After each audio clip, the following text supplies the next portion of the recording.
I've just worked out the music. Very good. Oh, well done, Sam. Yeah, it took me a while. So clever. It's hopefully be a bit smoother than that, to be honest. Nominations for next session's animal in the chat box, please. So good afternoon and welcome to the EV Café.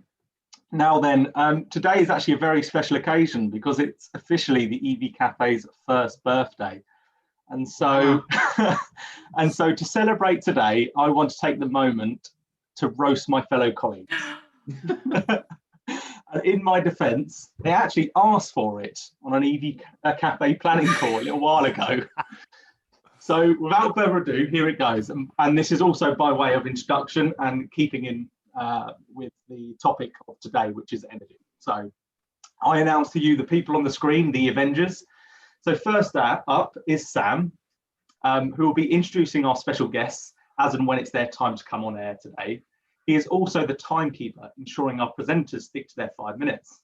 Sam, you are like solar power, a ray of sunshine. But much like the sun, you have been around for eternity. Very old technology, but still very relevant. Next up is Paul Kirby, the Speaker of the House, who will invite anyone to come off mute later on in the show and speak with us and the audience. My good friend Paul, you are like wind turbines, essential to decarbonising the grid, just like you're essential to the EV Café team, but not that pretty to look at. And birds probably should avoid you. Sarah, our lovely anchor lady. I can't wait for your awesome news round later.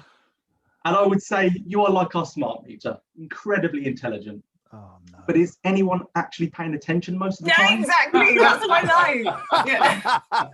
No one listens. And finally, John, who plays a crucial part as the mail boy of the show, ensuring the audience questions get answered. But John, I'm into decarbonisation, so I won't burn you because you might be a friend or a fossil. So they asked for it. Is it our turn? Is it our turn now? And finally, my name's Jonny Berry, and I am the head priest of today, and I'm like energy itself. It can't be destroyed, and it's the power behind everything. Or you could say that I'm like a heat pump, just full of hot air. Okay, yeah. We'll let you have it. What car did you drive to a meeting the other day, Jonny? I can't remember what it was. Yeah, what was that? I'd like to say you encouraged me to do that, so anyone else asks. Very we good. love each other. Thank you. All good. All good. I think we need to step it up to a Jimmy Carr level, really. But you know. But on a more serious note, if you have any cake or leftover chocolate from Easter, then grab it and celebrate with us on our first birthday, our 1 year of networking, connecting with like minds, doing business together, promoting electric vehicles, and of course associated renewable energy and technology, and not just in the UK either. So we hope to celebrate with all the members from around the world who have also found common ground, shared knowledge, and joined in with all of our banter and nonsense. And what a year it's been. It's been a fantastic year. We've been nominated for IT Innovation Award, and a number of us are on the Green Fleet's 100 most influential people as well. So, all of us, Jonny. All yeah, of us. all of us. We take up a good 5% of the list then. That's great. And so today will be no different. So we have the power to discuss the power that's being put into our batteries, because where energy comes from is crucial to decarbonisation of transport. So what's on the agenda today? So we will start with a bit of chitter chatter amongst ourselves in the EV Café. Then we will hear from some very special guests who will each have 5 minutes to present, followed by the opening of the mailroom hosted by John Curtis, where you as the audience get a chance to talk to us and ask questions. And there is no such thing as a silly one. So who are the specials on the menu today? We have not only Lorna McAtear from the National Grid, Tyrrell from myenergi. You would have seen their logo plastered on the side of an Extreme E vehicle if you watched it over the weekend, which was awesome. Then a long friend of the cafe, Mr. Tim Campbell, to talk about big, heavy trucks and vehicles that also need vast amounts of power, ideally renewable. And last but by no means least is Millie Pardo from Pivot Power. But before we kick things off, I just want to quickly run over some digital housekeeping, especially to those that are new to the cafe. So if you are new, we are not like your traditional webinar. We want to engage with you, our audience, which is why we make sure that 3/4 of today's show is free for open discussion. But we can only do this when there are questions, so please use the Q&A tab. Feel free to also use a chat box throughout the session to talk with us and the rest of the audience, but ignore it if it becomes too distracting, especially during some of the presentations. We always want to hear from you, so a quick hello and where you're from would be really appreciated. And the more questions, the better. Keep us nice and busy, or especially John Curtis. The last rule is for special guests and anyone joining the panel coming off mute. If you want to speak, then please just raise your hand virtually on camera or virtually using the raise hand icon at the bottom of the screen. This is just simply to avoid crossing over each other. So thanks for listening to my little intro and my little roasting of the EV Café crew. I hope sit back and enjoy the show. And I'm going to start the conversation by launching a fake news poll. So as some of you might have seen last week, we were being bought out by Netflix. That was, of course, an April Fool's joke. What? Is it? Unfortunately, yeah. I've already spent the money. I don't believe it. So one of these is fake. So you decide. Okay, so spot the fake fact. Okay. So if you click which one you think's a fake fact, can you see that as well as the presenters? Yeah. Yeah. Then if you click on what you think's a fake fact, then it will just remove it from the screen. So what's new in the EV Café team then? Did you like your roasting? I did indeed. Thank point you. Of order. First of all, so one of these things, as the Speaker of the House, it's my job to introduce debate. Now, one of these facts, as you can see, was that one of us was responsible for defining slow, fast, and rapid charging. Now, we had a chat about this, didn't we, guys, a little bit? Oh, yes. So what is the definition? And we'll probably get corrected by our esteemed colleagues that are going to join us later, but slow, fast, and rapid. So for me, my first question, fast, 7 kilowatts, or is it 3, or is it? Depends where you live. Well, but this is it, or what car you've got. So who defined it? Who made this up? John Curtis? Yes, no, it wasn't Right me. Honourable. No, well, I believe this was something that emanated from government. I think OLEV were responsible for all this nonsense, and they started with relative terms like rapid for 50 kilowatts, and new technologies came out, and we said, well, it can't be a rapid because rapid's 50 and 22 kilowatt is still quite rapid, but it's not quite as rapid as rapid, and we just got in a bloody mess. And there's no need. It's very simple. We have numbers that measure stuff, and so the bigger the number, the faster it charges. So should we say slow, fast, and faster? I think it goes back a bit further than that, because really charging started with 3-pin sockets on walls, so that was slow, and then fast was double that speed. But I think that one of the problems we've got is that the terminology we used back in the day, we've already made obsolete by the virtue of things getting faster and trying to find a descriptive for them. So even though, as you said, Paul, fast isn't fast, it is what it is. It's slow, fast, rapid. You know, we use the phrase high powered and so do a lot of charge point hardware providers, on the basis that power is a measure of kilowatts, but actually it translates into what people perceive to be speeds. It's all a bit confusing, really. But you're right. I think kilowatts or a measure of kilowatts is a measure of power, but it's a good metric by which to govern how fast something really is, not necessarily the different terminologies. Right, so here's the thing. It's easy for us to talk amongst ourselves as to what is slow, fast, and faster, or fastest, or rapidest, or ultra rapid, or 7, or 20, or 22, or 95, or 100, whatever. It means nothing to somebody that sticks dino juice in the little hole in the back of the vehicle every other day, or something like that. How do we make this simpler? And how do maybe it's time for an overhaul of this terminology to make it more future user friendly. Neil Durno's come up with a good one, which is a gauge of the number of miles you get per minute of charging. Like that. That's what my car tells me, actually. Does it? Does it lie to you? Yeah, it does actually. It doesn't actually bear any resemblance to the truth, but you know, yeah. But that's what it does tell me that. So there's another thing at play here, Paul, which some of our watchers will understand, which is charging curves. So the fact that you might be plugged into a 50 kilowatt charger doesn't mean that you're going to get 50 kilowatts all the time. And you know, indeed, we've got 350 kilowatt chargers here, but that doesn't mean no one can charge that fast. Even a Porsche Taycan at 280 kilowatts, which is as fast as anything on the road currently can charge, it doesn't do that all the time. So even at a miles per hour figure, which is what Tesla have also adopted, it's a little bit confusing depending on at what point it's that speed, because it changes over the course of the charging cycle. So there needs to be some education around how charging works. It's not a linear equation. It's not just X kilowatts for that amount of time, because it's dependent on the state of charge of the vehicle before you plugged it in, and the weather conditions, as well as other variables to go with it. The problem with the miles per hour, Paul, check this one out. The problem with the miles per hour phrasing is I have had more than one person think that if they use one of the more rapid, ultra rapid chargers, they'll go faster. So if it says you're charging at 350 miles per hour, they're thinking, great, that means I can go faster.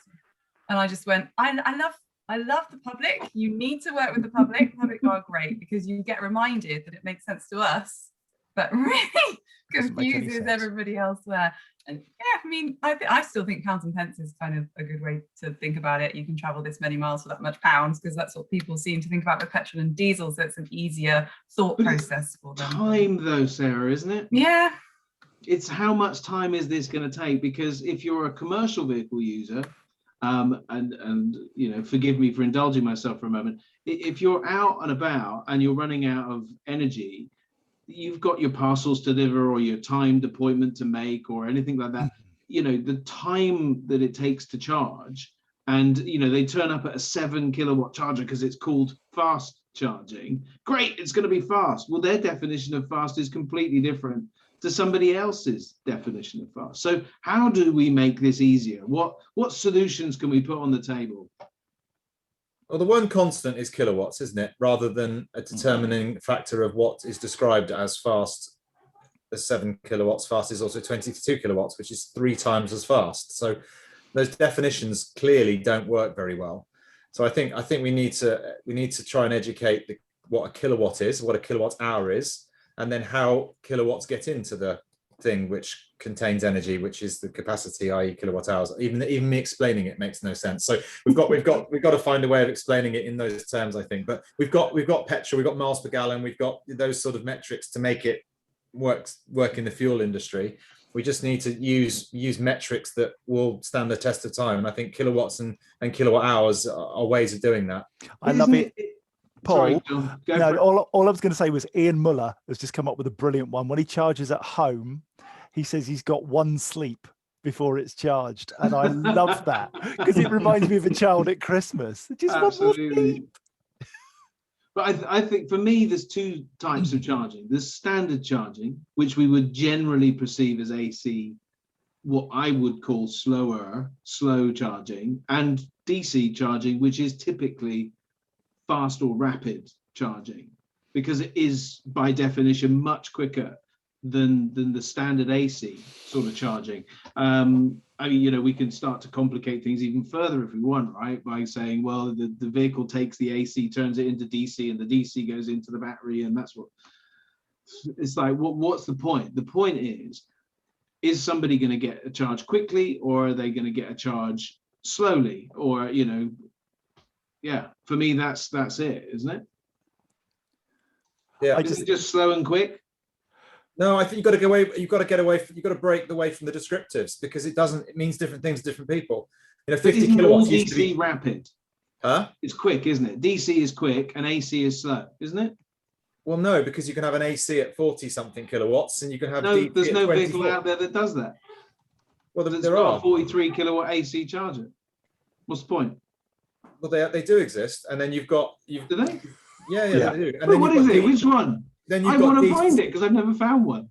Well, the stuff on the service station network that currently has that functionality. I know the charger's got the capacity, but the vehicle.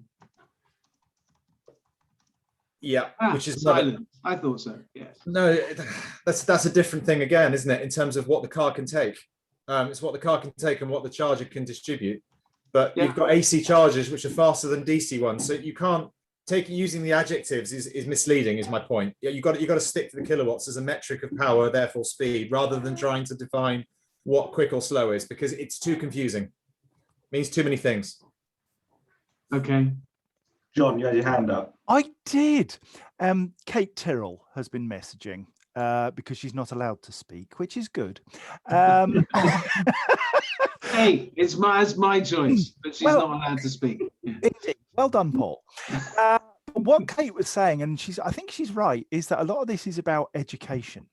We want to get people into clean green cars, and to do that, we have to make this as simple as we can for people to understand.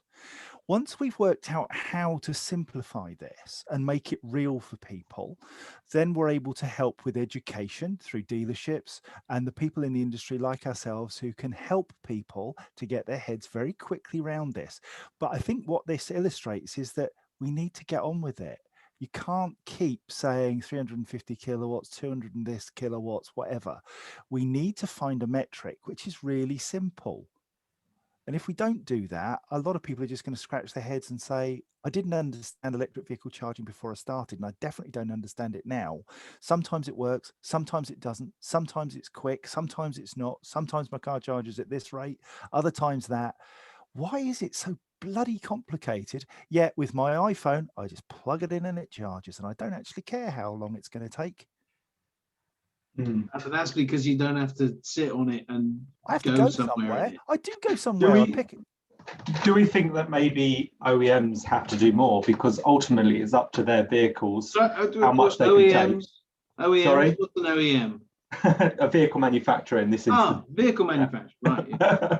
Thanks, acronym police. Because ultimately it's up to their product how much they can take. It doesn't matter if you're plugging into 150 kilowatt or 43 kilowatt AC, it's up to their vehicle and how efficient they are using that energy. So, which are the two key metrics for knowing how much range you're going to get out of a charging session. So maybe they just, I personally thought that maybe they should be held more accountable and do a lot more in that. And as you said, Sam, earlier, definitely not overcomplicate things. You know, with ICE vehicles, we've said miles per hour, miles per gallon, CO2 measured in kilometers. ICE?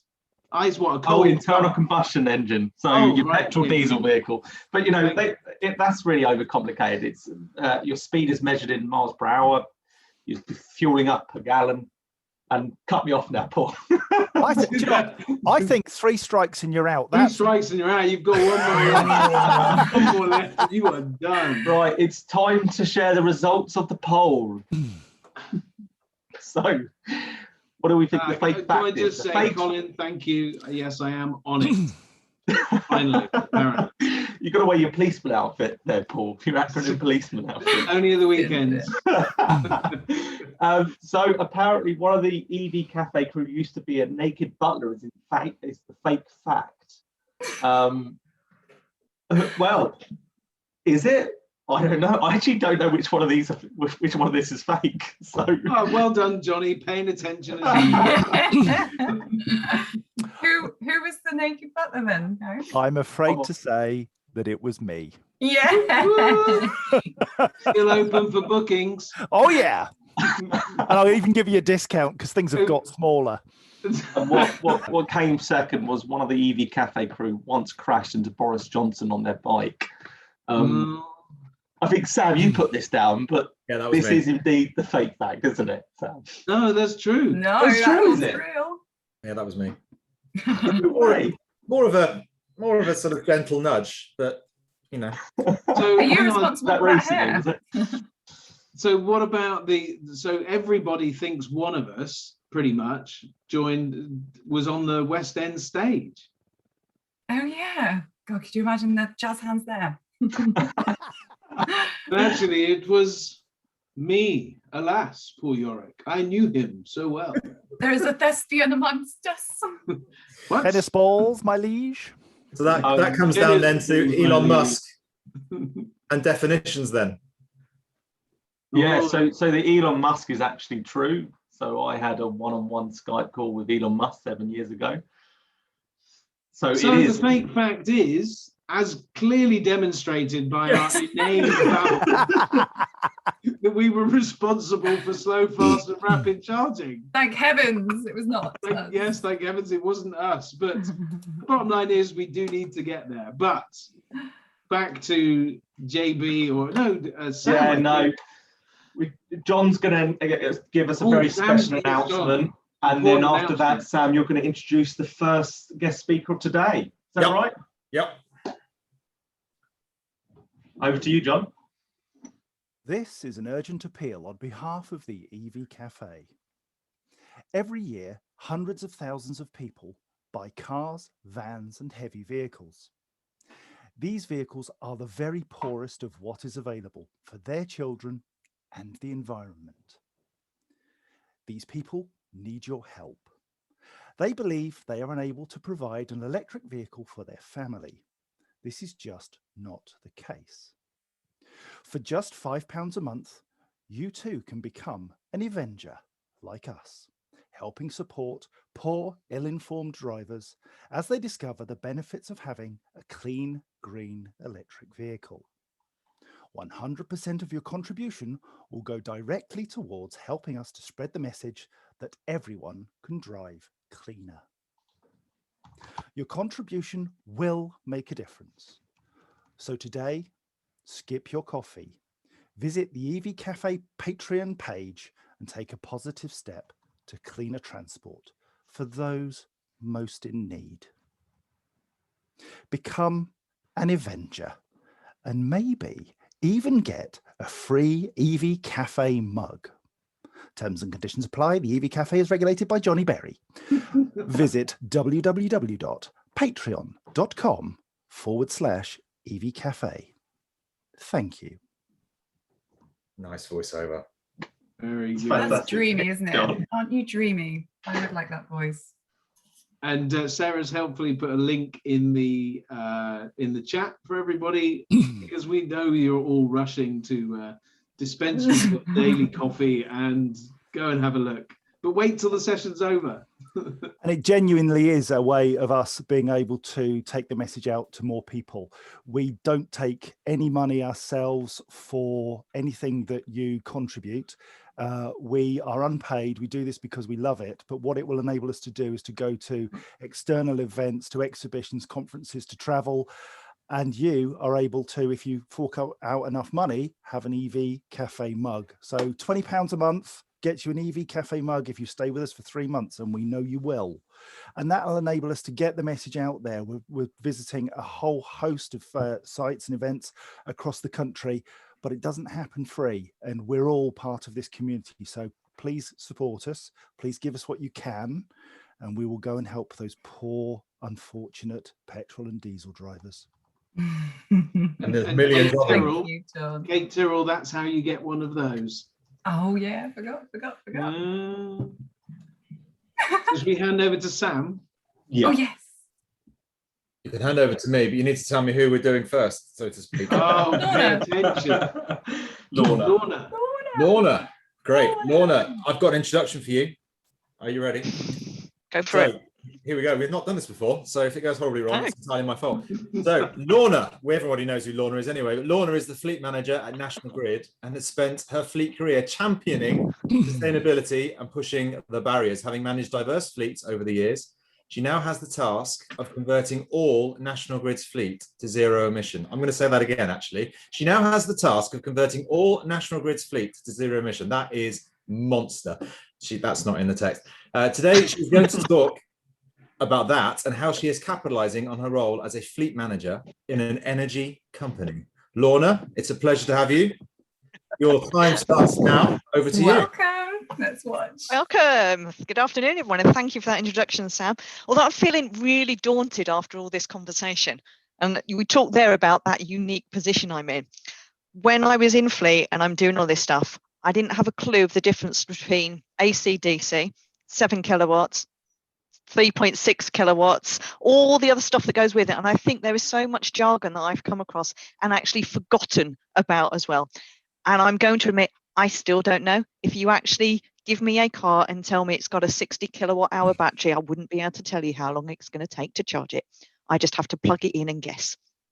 So for a fleet manager at National Grid, I still have to do the helicopter as well. There's 2 helicopters. Like he's put in the chat, when we talked about going zero emission, I'll have to figure out how to do my helicopters as well. Just explaining to one of the challenges I had coming into grid as well, going back to everything that Paul was just mentioning on the rapid charger, fast supercharge and everything else, going into grid, they talked a completely different language. Fast to them is just something that's in gigawatts and huge and everything else. And I was still down here at my little trickle charging, because that's how I refer to it. It's a trickle charge. I trickle charge my car overnight. I don't care. I plug it in. I get up in the morning. I go and use the car if I need to, or whenever. And for me, it's coming in and understanding that and breaking it down. But more importantly, it's normalizing everything. Everything we do, EVs or zero emission vehicles are here. But how do we make it normal? I'm not about turning my policies over and making everything company car handbook that's for EVs only. Alternative vehicles are exactly that, just alternative. It's the same company handbook. It's the same commercial vehicle user guides, and it's trying to get that messaging that this is normal, and what we do is normal. I've still got drivers that are going to wrap a car around a tree. I'm still going to have to deal with that as a problem. I've still got a driver who's going to moan that they've got a bad back because the seats aren't right for them. Whatever it is, I'm still going to have to deal with all those day-to-day problems. It's just a different type of vehicle. But it's interesting coming into grid, because one of the things I often get asked as well is I get all those challenges thrown at me on the carbon density, and surely batteries are more unenvironmentally friendly, or whatever terminology we're using these days for that. Surely we should still be having our diesel. Surely hydrogen's the way to go. Surely this is it. And one of the things I bring to grid is a little bit of a dose of reality as well. So when they're at grid talking about all these big projects, this offshore wind farms with 40 gigawatts coming in that's happening, this rapid charging that's going to go, with the minimum 6 rapid chargers at every motorway service station by 2023, that's the government's aim. And I come in and then I give these doses of reality going, yeah, but I still can't park that long wheelbase Sprinter there, can I? Because the parking bay is not big enough. And I come up with, yeah, but I use that vehicle 24 hours. Well, what about the drivers? Well, I have 3 shifts. The drivers rotate around, but the vehicle's still used. So there is no downtime for it to charge. So come up with a different solution. And then when you get into the logistics world as well, it's, yeah, but you charge while it's on the bay being loaded. It's like, yeah, but they turn those around so quickly, it will get a 20 minutes maximum before that fader's off and a different vehicle's there when you're loading again. So again, all these challenges of what's moved around and how you bring that dose of reality into everything. But it's here and it's coming and we need to do it. And there's a couple of things for me at Fleet that have just happened to grid really. So we've gone to an EV only policy on the 1st of April. So all of our perk cars, it is EV only. It's your choice, cash or car. My essential driver, they haven't quite made that transition yet because we still haven't got some of those family size vehicles and those long range vehicles. They're coming, but they're not here. And the other thing is more grid. Easter Monday at 1 o'clock was the greenest the grid has ever been. Wow. 39% of that was wind, 21% of that was solar, and 16% was nuclear. It is the best it has ever been. The 13th of February 2021, we had the highest wind, and that was at 17.5 gigawatts. So the grid is making massive strides. So when we get all the people out there that keep commenting about dirty grid and clean energy and everything else, actually there is so much going on to make this a clean transition happening through there. And it's great to be at grid, part of that, with that dose of reality, as well as exciting new terminology that I didn't even know existed. And that's about it, really. Amazing. Fire questions at me. Go for it. Oh, Lorna, we're gonna. I know you are. Sarah's got a hand up before you. Once a spod, always a spod. You got to put your hands up. But it's my game. I do the Q&A. I'm just butting in because you've got a frog in your throat. So it was really nice to be listening to mainstream BBC news this morning when they celebrated that fact about renewable energy. And this is what we're all about, is getting our terminology out into the public and making sure they understand the sort of quest we're all on. They said it was only 80%, so the 20 wasn't explained, and I was worried that would confuse people. Tell me more about what National Grid are doing to normalise language and encourage mass participation in this journey with you. I think a lot of it is just goes back to the point, and somebody said it's simplicity of it. And I can do that in terms of when I joined Grid, and there's a misperception as well by people, well, what is Grid? What is it about? Grid doesn't do the generating of the power, it does the connections, it does the transmission of the power. And you've got three elements really that move electricity around. So you have generation, so these are your power plants, your wind turbines, your solar panels and everything else that generates. Then they connect to the grid, and National Grid do the transmission. And we feed in statements, we do future energy scenarios, we talk about what the capacity may be, how we can do it and get that, try to get that language out there. And then you go down to distribution capacity, which are the DNOs, which are distribution network operators. Get that in before Paul picks me up on acronyms. And those are the ones that are responsible for your local area, and they manage the peaks and troughs. That's where the smart charging comes in. That's where you want your home charger. You're connecting to their element of it. You're not connecting to the grid. They connect to the grid. So I think it's three chunks. The really, really big stuff, move all that stuff, and then it gradually moves it down. And then you get your electricity providers at the very end that tap into everything and then use those tariffs and that capacity as it comes through. But going back to your point on language, what I'm doing is I keep asking people why, and when they throw something, I go, what do you mean by that? What are you on about place-based solutions? Just talk normally. It's a hub, isn't it? Is that not what you're on about? It's a hub. So it's throwing back every time something comes at us. No, let's just normalize this. Let's put it into plain English speak, please. And as a driver, my driver expects this. And it goes back to the points on cars. When I plug it in, I want something to tell me how long it's going to be before it's fully charged at whatever capacity that charger is giving me that juice at that point in time. Other than that, I don't care. I agree. Well, we're here to help. So if you ever want to tag us in, reshare, we'll do everything we can to help. Right, Lorna, we've got some questions in the Q&A box, and one that's really controversial for me is from Keith Woodcock, and he says, and this bit's not controversial, I think Lorna has a massive job that she does fantastically well. He goes on to ask... it sounds like a but. He goes on to ask, how much will the recent grant reduction slow things down for you? Oh, is this on the commercials or the cars? So cars, I don't see it slowing down. Yeah, because I think BIK and all the other advantages are really going to help with that one. Commercials, yeah, I've kind of already got to go back cap in hand and beg for more money because that hit me for £3,000 per vehicle on every one I'm doing. However, you have to look at what else the government did. They took with one hand, but they did give back in another. So there are other grants coming in. There are other write-down allowances. So as with all of these things, you always have to look at the whole life cost of that vehicle, including the corporate tax elements, because the money comes from a different pot. It may not be the budget you're in control of, but it does come in a different pot. I don't think it's the grant necessarily that's going to slow me down. It's the availability of decent commercials that's going to slow me down. Yeah, and by that, there's a lack of vans which are fit for your purpose. Yeah, okay. Now, that said, Paul Barnfather then asks, would you consider retrofitting any of your existing vehicles, or will you just buy everything new as and when it becomes available? So I have 12 Defenders on my fleet that I am trying desperately to get converted. I am so excited about it.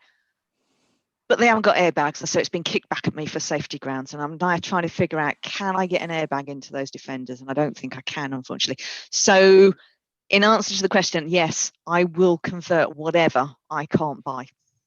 Okay, that's good news. That is really good news. Ben Allen asks an interesting question. Ben's done some research on charging and charging at home. And when you're switching your drivers to EV, do you stop to consider home charging? Because 8 million households, according to Ben, outside of London don't have the space at home to charge overnight. Is that a problem for you guys? I don't give anybody home charging. So end of. So I don't consider it. So basically I give the choice over to the user, and I allow them to make that choice. So I've got my car fleet manager cannot charge at home, does not charge at home. They still chose to take an electric, and they're using the public charger infrastructure, and they are very happy with it. Yeah. Okay. So as long as the individual can make the vehicle work from them, the choice is theirs. So you're leaning on the public infrastructure. And any workplace charging that I've got in, so they can use that as well and go into sites where I've got that at the moment. And just to give a sense of scale, Lorna, how many vehicles do you have in your fleet? Just to give our viewers an idea of, you're not talking about 1 or 2 vehicles here. I've got over 3,000 vehicles. I've got 1,700 cars. And you can make electric work. I've got 1,000 commercials, and we're making it work. Not every single case today. But as I said earlier, this is about normalizing everything. So I'm not forcing people out of cars now. It's their next natural replacement cycles, and we're having a look at it. That's impressive stuff. John, can I just interject with it's on topic, a comment that's come up in the chat box, which was from Andy Picton, talking about towing. If I can, it said what. Lorna, are the issues surrounding lack of LCV availability more to do with towing limits? My answer, I know, but what do you think, Lorna? I don't really tow that much, but yes, there is. So I've got Unimogs on fleet that do my towing. My Defenders do my towing. Now, the advantage of electric, actually, you remove some of those torque issues you've got when you come to towing vehicles as well. So they're actually really good for trying to tow across some of this stuff. So this is the thing. I agree with that, because the torque kicks in. Oh, good. I'm on message. Yeah, but it kicks in right from the beginning. So why can't you tow with an electric van? There's only one van with above 1,000, 2 vans with above 1,000 kilos. They're about 50% of the available. So to answer Andy's question, I think, yes, Andy, there is an issue around towing, definitely. I don't really understand it. My feeling is that it reduces the range beyond the usable capacity if you have 2,800 kilos towing, typically. So Tim might have an answer for that later, so we can sort of pose that one to Tim as well. But as I said, it's the supply of vehicles, and I know Linda in the chat said Rivian will place those Defenders. Yeah, if they bring them to the UK, and I am trying desperately to get Rivian to bring them to the UK, and I keep talking to them, and they don't want to do it yet. So the problem you've got with a lot of these manufacturers, they're going for the retail market because they get more profit margin. They're not coming to the fleets on the commercials.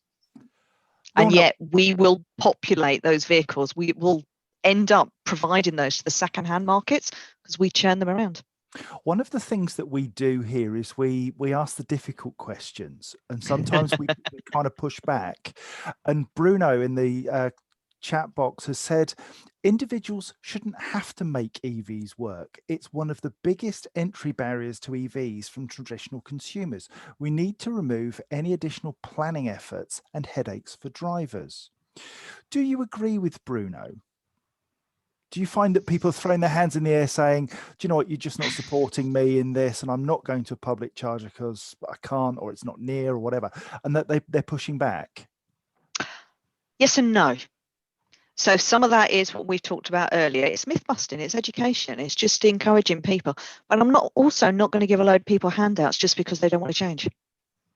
Sorry if that sounds brutal, but this is up to people to make that choice. They'd soon come and argue at me if I forced them into a vehicle and gave them all the help and then it still didn't work for them. So why put that in? You'll end up removing people's individual choices. And this is about, as we've said all the way through before you even spoke, education is key to this. And electric vehicles should be for everybody, but sometimes you do have to work a little bit harder, don't you, to make it work? Yeah, and you've got all those stages, haven't you? You've got early adopter stages, so therefore you encourage, you give stuff, you do it that way. As you move down to the normalizing side of things, it's, well, why do I still need to keep giving that? There's lots of stuff here. Yes, there are still challenges. Yes, you might have 5 children you need to get in your vehicle and there still isn't a decent 7-seater. Actually, I think there now is. But, you know, you're still working through those different challenges. But it's time. And what was available a year ago is very different to what's available now. Where you can go and get your charging is very different to what it was a couple of years ago. Sam's epitome of that, because, you know, you've got GridServe out there. So the pace of change happening at the moment is absolutely phenomenal. And it's about not panicking and trying to do everything today. The solutions will come. It's just trying to encourage some of those to come through. I'm going to just ask one final question. I'm going to combine Ashley Tate and Chris Bax's questions. And they're talking about the downtime that there is with charging. So the amount of work that people do, are their days extended? Are they working longer hours to facilitate charging? Or do they use that time when they're charging in a more productive way? Cars or commercials? And I think you've got 2 elements, haven't you? So you're always going to end up with your commercials being very different to your cars. And it depends if you, and there's no single answer to this, because it all depends on usage of a vehicle. So, and it depends down to that individual and the way their jobs are. So you'll have some vehicles which are the tools.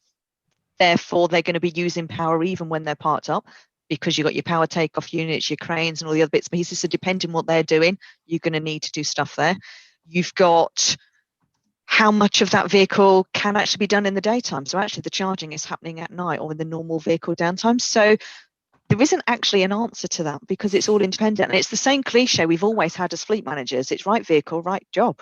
Now it's right vehicle, right job, right fuel type. Yeah, absolutely. Yeah. Or right charger, slow, fast. Slow, rapid. fast or rapid or super rapid.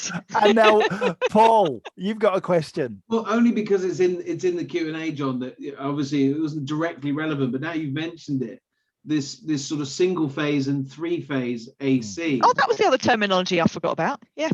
Yeah, so single phase and 3-phase AC, which is alternative current, being police to my own acronym, but the single phase and 3-phase, to explain that, this is how I would explain it. Somebody else, please feel free to add to it. A single phase electricity generally is supplied to domestic properties, and typically is not available at a home property unless you deliberately upgrade.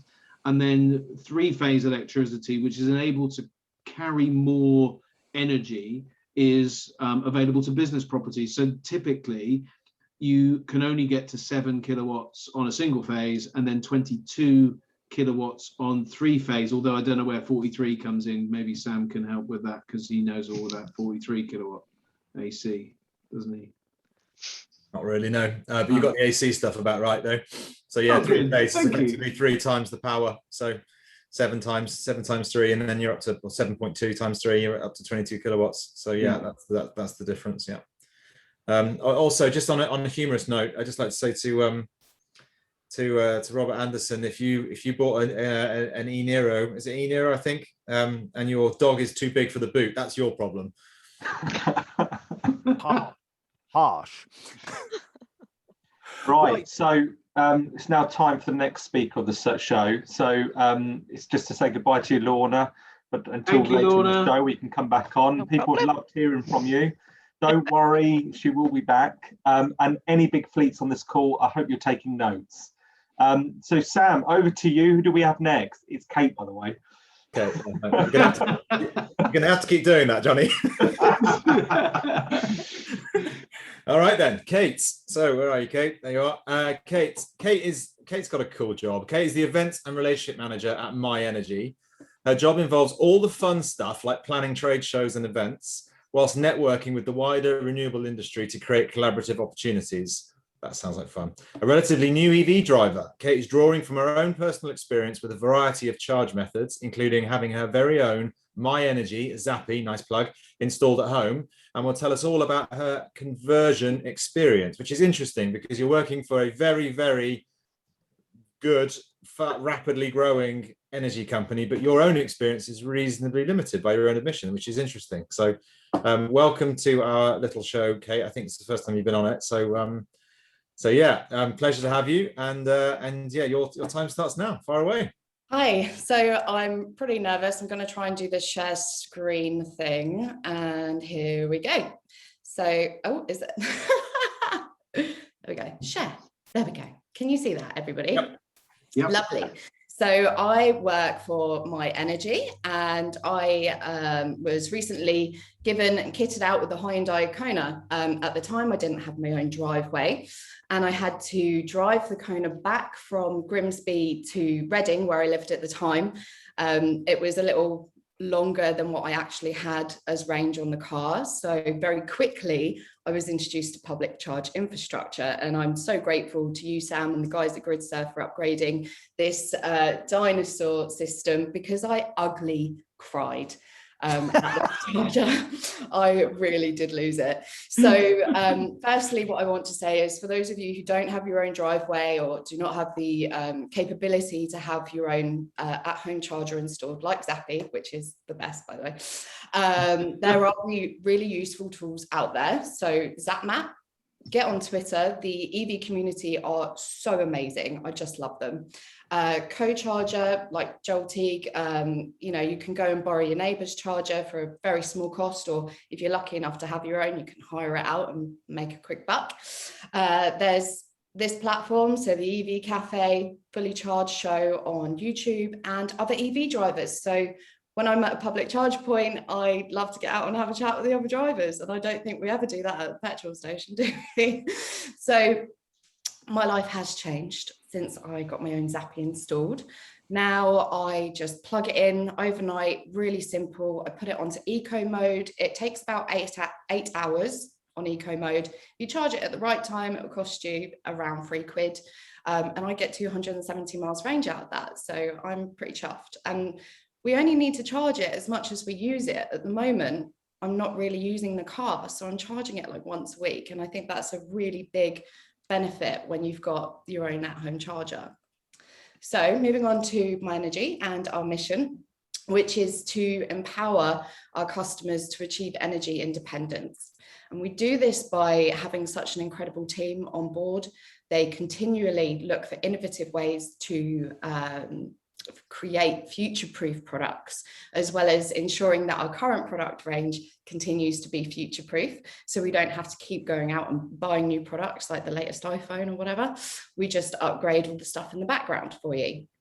We know that there is going to become a time where cars, bikes, vans are all going to be plugged in overnight or during the day, peak times to charge. So we have load balancing technology to ensure that the grid isn't overwhelmed, as well as what you're using at home. So if you've got like your washing machine on at the same time, your energy management system, which is our Eevee product, will help ensure that nothing is too much for your household. Just looking at my notes here. So we inform our customers on eco tariffs that are available. So you've got Octopus Agile. There are other energy providers that provide tariffs that are friendly for EV drivers. We provide the home energy management systems as well to work alongside battery storage for the ultimate freedom. And when you buy a myenergi products, plug there, you can register for a myenergi account, which will also show you what the tariffs cost, what your usage looks like, what your home generation looks like, because, you know, Zappy works with solar and wind generation if you're lucky enough to have a wind turbine at home. So you can see what you're creating, what you're using, and what you're paying. Affordability is quite a big thing at the moment. And we know that the cars themselves are expensive. And then there's the little cost of having the charger installed. So we have teamed up with Klarna to ensure that our customers can spread out these payments. So they can spread the cost interest-free over 3 months, or they can defer that payment until after 30 days has passed. And again, interest-free, they can make that payment, which I think is pretty important when you're making such a hefty investment. Now, as mentioned earlier, we are on Extreme E and we're very proud of it. It is such an incredible thing. So there's our car on the left. you can come and meet our team at any of the dates listed on the right. So we will be at Fully Charged Live in September, RWM in Birmingham, and Grandsteins Live, which I believe John will be at too. So come meet the team, come look at the products and ask us all your technical questions. We have loads more dates coming up in 2022 as well. So if there's any events that I'm missing that I should definitely be at, please do let me know.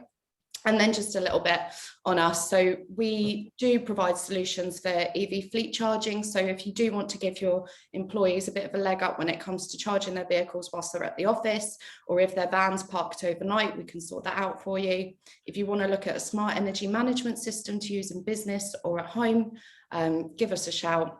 We have got our own dedicated solutions team, and they're always happy to just talk over the options over a nice cup of tea. And I'm sure you'll find that they're all absolutely fabulous. That's pretty much it from me. So happy to have the questions. Good. Well, we've got our first question in, which is from Linda Grave, and she asks, Kate, what's your job? So what do you do? What is my job? Okay, so wow, it encompasses so many things. Predominantly, I should be the events manager now. We are in difficult times. I have planned out the whole events calendar for 2021 and 22, and then it's moved. So whilst I'm not trying to move around our events diary or purchasing loads of really cool merchandise to be on hand, I am dealing with marketing inquiries. So anything to do with sponsorships, partnerships, that's my bag. I'm always on LinkedIn stalking all of the head honchos at the big companies who are likely to be electrifying their fleets, looking at new opportunities where we can collaborate with other businesses. You know, we're so committed to helping businesses across the UK and further afield, because, you know, we are expanding, just be energy independent and be able to fund that themselves without having to rely too much on the grid. So there are lots of charging companies in the world. I know. You've got competition, kiddo.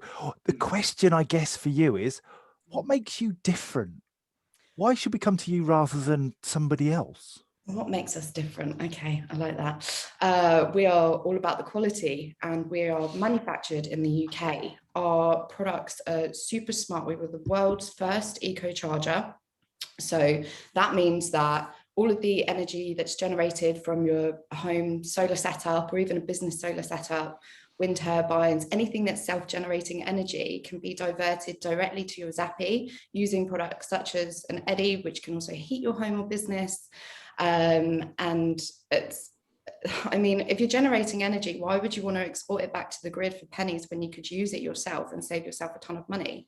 So for us, it's about really instilling that energy independence, and we are all about our end user. We're not about driving huge profits and getting really greedy. We want to do good for the environment, and we just want to educate. We're all about education as well. Like we've got, so I've shown you my Sparky. Sparky is also a book that was written by Jordan, which is really aiming to teach children about renewable energy, and you know they're the future. So we're just trying to get in on the ground level. Explain who Jordan is for people. So I'm a bit of a fangirl for Jordan. That's pretty much how I got my job. I stalked her for a year on Instagram, and then I was like, hire me, please. So Jordan is the ultimate boss babe. It's also her birthday today. So if you guys want to say happy birthday to Jordan, I don't know. Jordan. But, hang on, I think we could have a happy birthday. Joint birthday, guys. Let's have a sing along because it's our birthday too. Yeah. I'm off mute. Let's do it. Here we go. Happy birthday to you. This is the world's slowest happy birthday song. Happy birthday, dear Jordan and EV Café. EV Café. Happy birthday to you. That was the worst idea I've ever. I know. Please let's not ever do that again. Instantly regretted that. So yeah, Jordan is co-founder, author, entrepreneur, angel, mentor, investor in all things tech. She's badass and she is a babe. Have you seen her? Jesus. So yeah, I got a little bit of the girl crush on my boss. It's fine. Yeah, we've got a babe too. He's called Paul.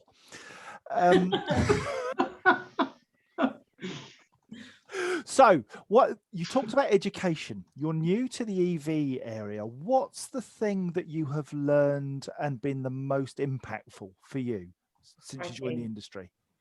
Plan your journey. I think plan your journey and always make sure you've got at least 20 quid in your bank account, because geez, literally that first journey back down from Grimsby, I was 2 days away from payday, I think, and I just started the job after months of being on furlough, so I wasn't very flush. And I paid my £15 to use that public charge network. I was only allowed to plug it in for 45 minutes. It put like 3% on the car, which was nothing when you're stuck in Milton Keynes. And suddenly I had no money left to then find another charger to use. So know your networks, know what their standard fees are, find who your favorites are, but also get on Twitter, because those guys really pulled me out of a hole that day. Like I literally turned to Twitter and I was like, guys, I don't know what to do. And they're like, get on ZapMap, go on WhatsApp. Like there's loads of charging apps available, by the way. I'm just naming the ones that I know. But I have become a very big fan of another company, which I won't mention because, you know, but they're really, really big on the rapid charge public infrastructure. And then there's GridServe, which, by the way... Oh, you meant us anyway. You've only got one so far, Sam. Come on. I need more. I drove to Braintree from Reading just to see GridServe, and literally I got there and I think I was all frazzled and I didn't really know what I was doing, and within seconds someone was running out of the building. I can help you. I was like, this is brilliant, thank you so much, because you do feel a bit nervous, you do feel a bit awkward. And for me, coming into being an EV driver and working for an EV charging company, how embarrassing is it to be like, by the way, how does this work? And there's no judgment here, which I just love. There's EV drivers are just the best. Like they'll be like, hey, we all started somewhere. We're going to answer your questions. Don't worry about it, chick. It's fine. So yeah, be open and honest. I've got some good news for you. Yeah. Sam, I will come to you in just a sec, but one final question, which is from Sarah Gray, which is really important, and says, are you fully set up for larger corporates, workplace chargers, as well as home chargers for their employers? I'm talking on a very large scale. 100%. 100%. We've got the facility to be able to install large scale public charge infrastructure for businesses. So, you know, if you've got vans that need charging, we can come down. We've got these awesome, very slick looking stands to put your zappies on now, especially if you've got a solar setup. What better way than to be charging your entire fleet off of the sun? Like it just makes good business sense. So we can do that. If you've got people who have driveways at home, who need to charge from home, then we can come out to their homes and install them for you. We've got so many solutions for businesses. What we can also do is you can crack on with Sarah Gray, message her on the chat box, and you can maybe set up something and go and do your thing. Yeah, let's do it, Sarah. I'm here for you, chick. Cool. Right, Jonny, are we done? Yeah. So, Kate, thank you very much. I do feel like I need to change my 6-year-old charger now. Please do. You're amazing. Thank you very much. I will need to just timestamp this. Sam, I have a question. Oh, sorry, Sam, you have a question. Sorry. It was more of a statement, actually, but it ties in with what you just said, Jonny, about your 6-year-old charger, because I've bought some solar, I've bought some batteries, and I've got an entire myenergi kit, the Harvey, the Eddie, the Hub, the Zappy, all ready to go in. Amazing. Because whilst I'm delighted that we looked after you, Kate, when you came to our place, but similarly on the other flip side is I've got toys coming and I'm going to have to learn how it all works. And the great thing about your system is it pulls it all together into one place, which is going to be great fun. So I can't wait to pull that stuff together, see that app with where all the little arrows are moving and where all the energy is going. And that's, you know, that's ultimately what we're all going to have to do in the fullness of time. And I can't wait to get all that kit working, because what I really like about your stuff, and I think it's brilliant, is that you're bringing in other people's stuff as well to make it all work as a mini ecosystem. And I need to be educated now in terms of how to make all that stuff work. But I'm looking forward to it. It's cool, Sam. We'll talk you through it. And by the way, that app gets addictive. Sam, maybe you can talk us through it next session. Before you go, Kate, put your contact details in the chat box if you're happy to, because there are people asking for your details, and then they can contact you and sort stuff out. Perfect. All right, I'll do that. Thanks, guys. One last question for everybody. When did we start singing Happy Birthday? Just because I need to edit out the recording. That was awful. So, Sam, over to you. Who's next? I don't know. You've got Campbell. Oh, is it Tim, is it? Yes, Tim, yeah. All right, in which case, here's Tim. Great intro. No, it's all right. I can't do that to you, Tim. What I just did. All right, I'll do it properly now. Right, Tim has over 35 years in the commercial vehicle industry and has an understanding of the global electric and hydrogen fuel sector. His consultancy company offers independent help, training and advice to fleets looking to make sense of how they transition from diesel to electric or hydrogen fuel cell, but can't make sense of what's right for their company. So Tim is the man. Tim, you're a regular to our little group, so it's lovely to have you back. Love the vans in the background as always. Over to you. Okay, thanks Sam. Thanks everybody. Good afternoon. I hope you're all well. Really interesting conversation. First of all, on batteries for a start. On charging, slow, fast, rapid. For us, on the certainly for the truck side, obviously it's vans and trucks. Obviously, Paul knows it. We're more interested nowadays looking at mega and high powered, and I think Sam mentioned high powered. I think is the way that we're going to be looking, because when you've got 300-400 kilowatt hour battery, a rapid charger isn't really even getting into that mix at all. We're a different ball game. And I think one other thing that we didn't mention in charging, and Paul knows this again, is the fact that I'm just doing the training course for the BBRLA on the van side, on electric vans. And I was trying to think to myself, okay, how do I explain charging and kilowatts and single phase and three phase to people who don't know anything? And the other thing that nobody's mentioned is also people use amps as well. 2.3 kilowatts is 10 amps. And then, or 3.7.4 is 332 amps. People sometimes, you get in the spec sheets of vans and in trucks, and the fact that they actually run it, or it can charge on a 32 amp charger, or it's actually running on 10 amps. So that's another thing that you should be throwing into the mix. It's not always kilowatts, it is amps as well. So I think we've got to educate people certainly on that area. And I spend a lot of time explaining the difference between that. I mean, most of you know, I live on a farm. I've got single phase in the home, but then we've got three phase out in the barn. So we've got a mixture of the two. So I'm pretty used to working on it. And as Sam mentioned, it is pretty simple. 7.2 kilowatts for single, treble it up, comes to 22 or 21.6 as you all do your maths. Because it's 0.6, it's the highest, you go to the highest denominator. So you've got 22 kilowatts. And yeah, there are 43 kilowatt ACs on that one. And another great point that everybody's brought across and people still don't get. And I've been talking to a client who runs literally 5-figure number of vans and now looking to buy electric vans, and they've ordered a few, and by that I mean a 3-figure sum, so it's not only a few. But then I said to him, okay then, what onboard charger do you do? You had an option of an onboard charger. Oh, what do you mean an onboard charger? Well, what happens is you've got an inverter in the back. The battery works on DC. If you're on an AC charger, you can put 22 kilowatts and put it in there. But if the onboard inverter charger is only rated at 7 kilowatts or 11 kilowatts, it will not do any different. And I think Paul was alluding to that earlier on. And people don't understand. I said to him, well, actually, you have the option of a 7 or a 14 kilowatt. What would that do? And this is people who are literally buying a phenomenal amount of vans. And this isn't, I don't blame them because they're not educated in some areas. And the other thing that really comes in when you're buying a van, but in particular, is a lot of them are reducing the speed. And you look at some of these ranges now on WLTP, you look at them, they're on 52 miles an hour.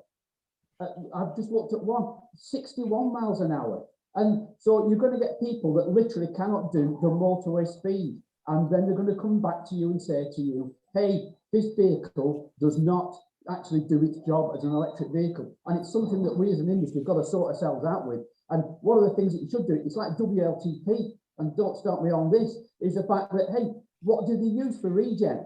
there's 3 seconds. Take the PSA group. It's got power, it's got normal, it's got eco mode, it's got 2 regen modes. Okay, on WLTP, what did you use? Payload, minimum 22%. I've heard of payloads being put on WLT 50% and 70%.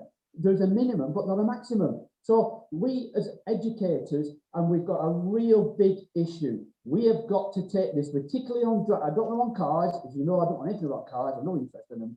But when we come to vans, we've got to really know what we're doing, and on trucks as well. And later on, I'll show you a picture later on, just to tell us how it would really go bad later on. But yeah, when you're looking at this, we've got to look at how do we charge, and we've got to educate. And this lack of education is great for Lorna. Lorna's a great girl, and obviously we obviously used to work for the National Grid on the venture side, and she ran me up one day in the middle of France, I think it was, or wherever it is. We had a good chat. But it's a case of what you've got to do here is look at how do we use these vans and educate people. Lorna and people like that are very well educated. But if we're going to get down, forget the fleets, and I know the fleets are the big buyers, but Joe Public, the SME, the butcher, the baker, the candlestick maker, these are confusing things, and they need to know that. And I think that's a message that we've got to get across.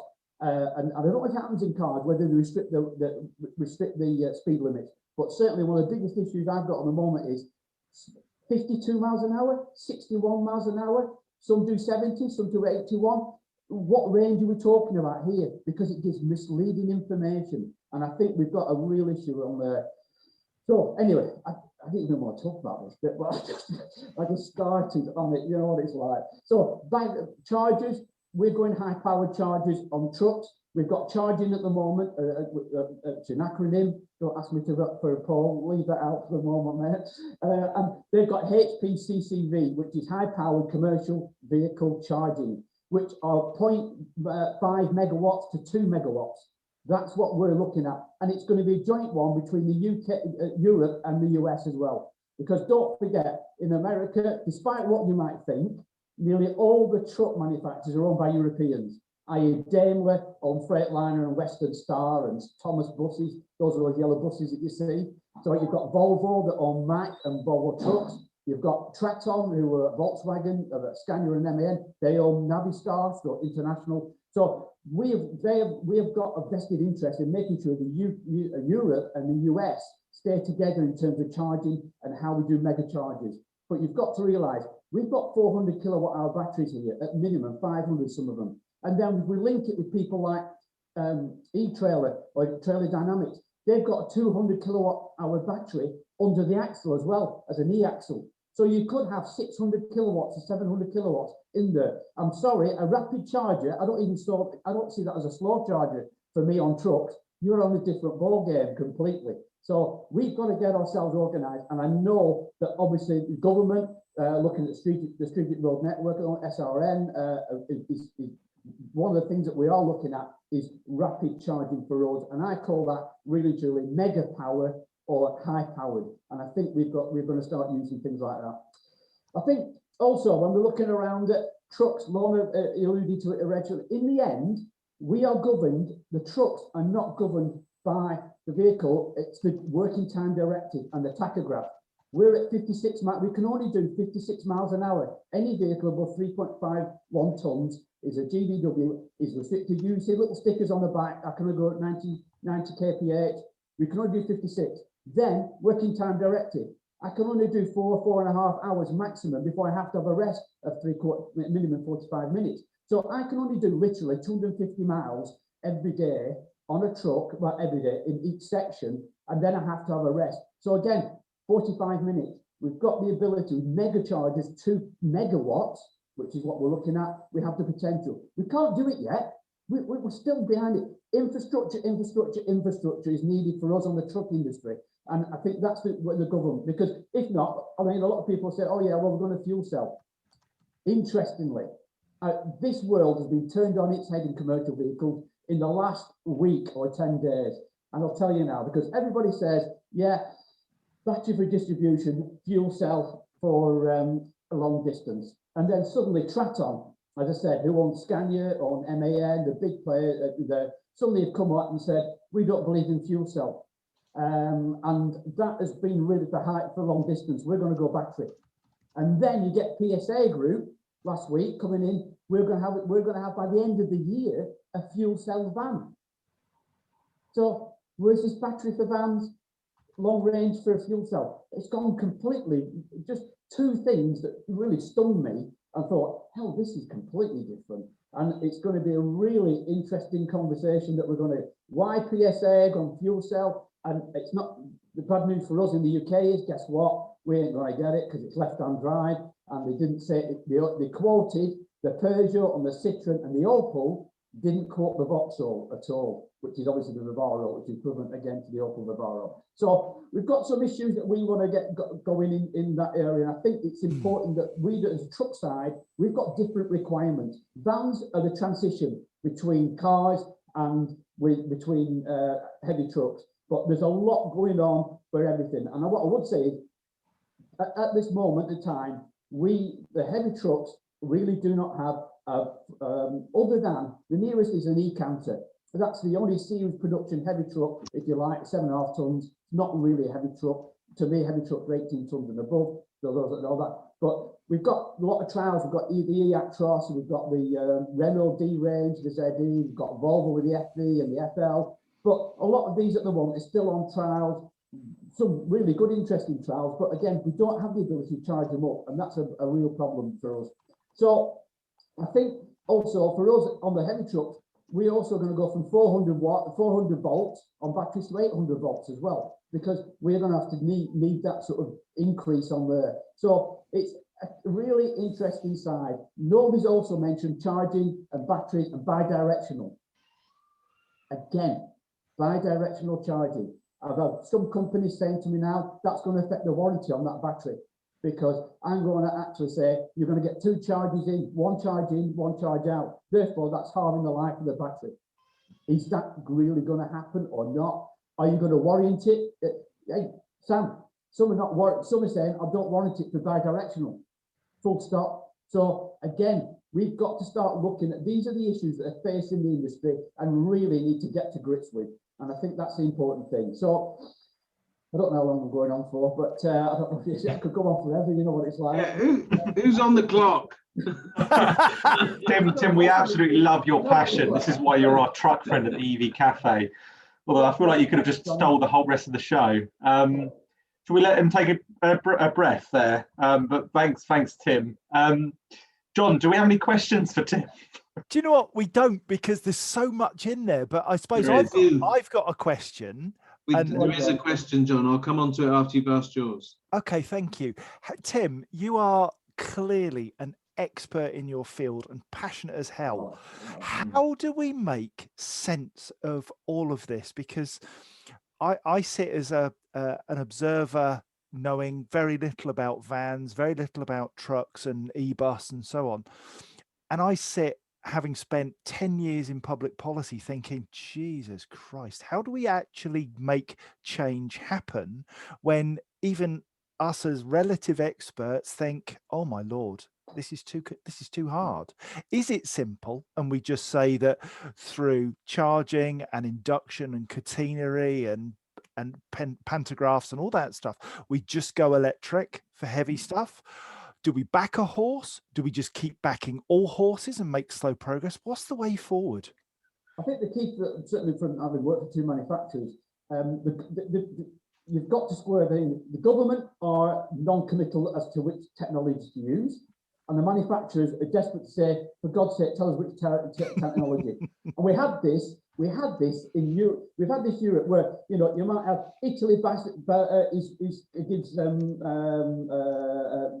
incentives for LNG. You then had France doing CNG. You then had somebody else doing battery. And the manufacturers who want to produce volume are saying, hey, we can't have one state doing this, one country doing that. We need some sort of, you're right, John, policy is the key. Regulation and legislation are the only 2 ways to do it. You mentioned catenary.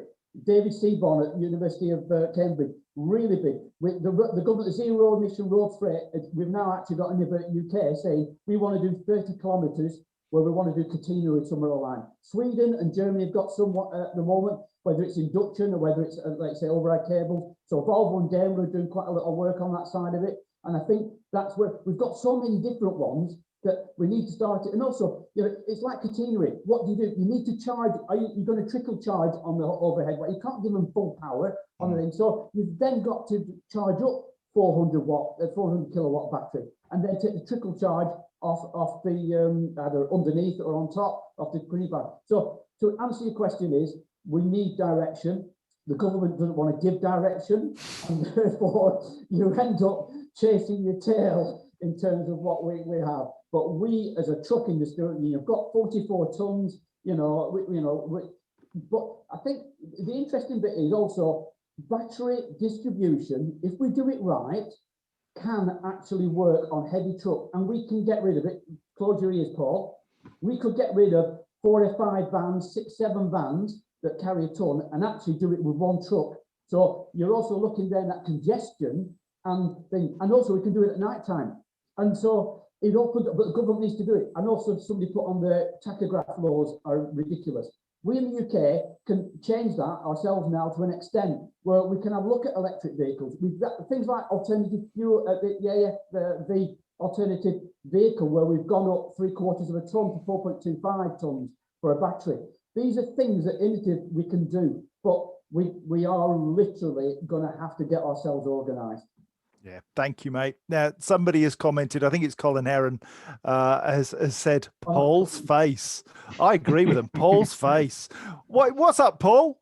Well, the man's being rude. I mean, just taking vans off the road. Who do you think you are coming on here? I had to do something for you, man. But so there is a couple of things in the chat that weren't directly at Tim, but I think Tim's best place to answer. And there's two. One, what does he think about the launching of hydrogen vans by Stellantis PSA Group? And also the other question is, do you know why towing on an electric van is not good? Is it the reduction in range? And what is that reduction in range? I have a view on that, but I'd let you answer. Yeah, two things. Right. First one is the Stellantis PSA hydrogen. As we've always said, battery, there is no silver bullet at the moment. There's no silver bullet. So I can see long range where people do, and there's not many of them that do long, Manchester, Birmingham, London, Glasgow, Edinburgh down to London and things like that, where you're doing that sort of work. Then a battery isn't right for that sort of operation. And so fuel cell can do it. And there are, but again, you've got to look at hydrogen. It's hydrogen stations, it's high powered. It's a bit like LNG. It's minus a degree. You've got to wear your gloves.